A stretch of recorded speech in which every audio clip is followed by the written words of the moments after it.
Video को start करने से पहले अभी तक आप लोगों ने हमारे इस चैनल को सब्सक्राइब नहीं किया है तो अभी आप हमारे इस चैनल को जरूर सब्सक्राइब कर ले और साथ में बेल आइकन को प्रेस कर दे ताकि हमारी लेटेस्ट वीडियो सबसे पहले आप तक पहुंच पाए। Hello friends, welcome to my channels. आज इस वीडियो में हम जानेंगे नोबेल प्राइज के बारे में, जो कि बहुत ही इंपॉर्टेंट है ये लेक्चर। इस वीडियो को देखने के बाद जो आपके नोबेल प्राइज से एक भी क्वेश्चन नहीं छूटेंगे। तो विश्व के सबसे प्रतिष्ठित पुरस्कार नोबेल पुरस्कार की स्थापना स्वीडन के वैज्ञानिक अल्फ्रेड नोबेल ने 1901 में की थी। इसकी स्थापना विश्व में शांति स्थापित करने के लिए, मानव और विकास के लिए उन्होंने यह पुरस्कार स्थापित किए थे।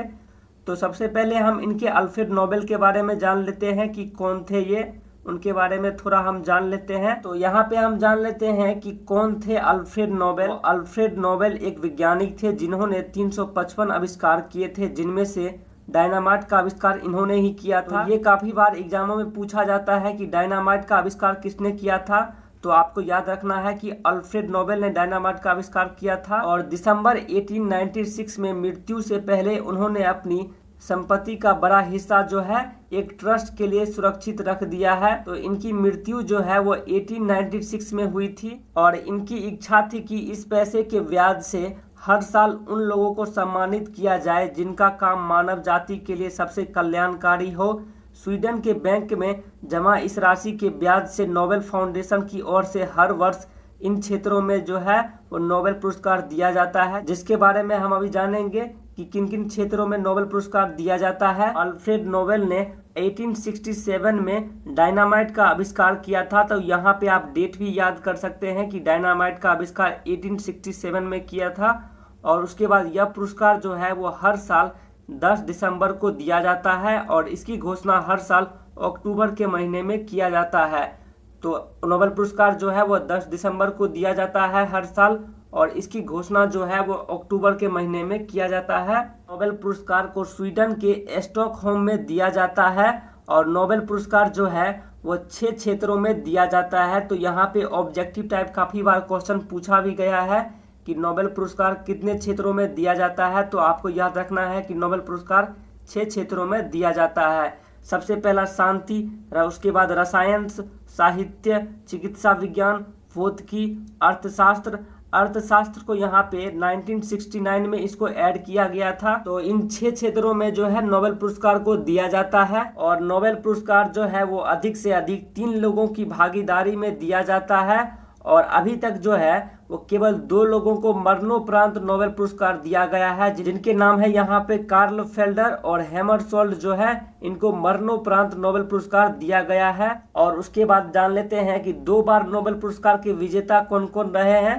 तो सबसे पहला यहाँ पे है मैडम क्यूरी। मैडम क्यूरी को 2 बार यहाँ पे नोबेल पुरस्कार दिया गया है, एक भौतिकी के लिए और एक रसायन के क्षेत्र में इनको 2 नोबेल पुरस्कार दिया गया है। उसके बाद है लिनस पॉलिंग्स, जॉन बार्डिन और फ्रेडरिक सैंडर जो है इन सभी को 2 बार नोबेल पुरस्कार दिया गया है। और यहाँ पे एक चीज नोट करने वाली है कि महात्मा गांधी को 5 बार नोबेल पुरस्कार के लिए नामांकित किया गया है, लेकिन उन्हें नोबेल पुरस्कार नहीं प्राप्त हुआ है। और उसके बाद यहाँ पे नोबेल प्राइज जो है प्राप्त भारतीय के बारे में जान लेते हैं। तो सबसे पहला है रविंद्रनाथ टैगोर।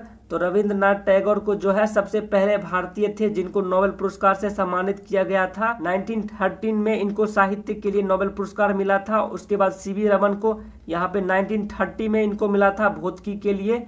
और उसके बाद हरगोविंद सिंह खुराना को चिकित्सा के क्षेत्रों में दिया गया। और उसके बाद मदर टेरेसा, इनको शांति के क्षेत्रों में दिया गया था।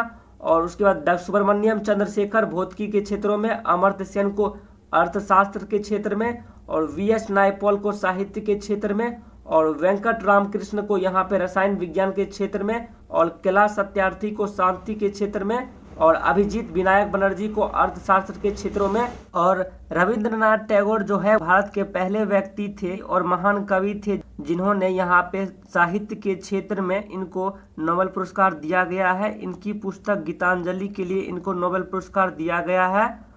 और रविंद्रनाथ टैगोर ने महज 8 वर्षों की उम्र में ही कविता लिखनी शुरू कर दी थी।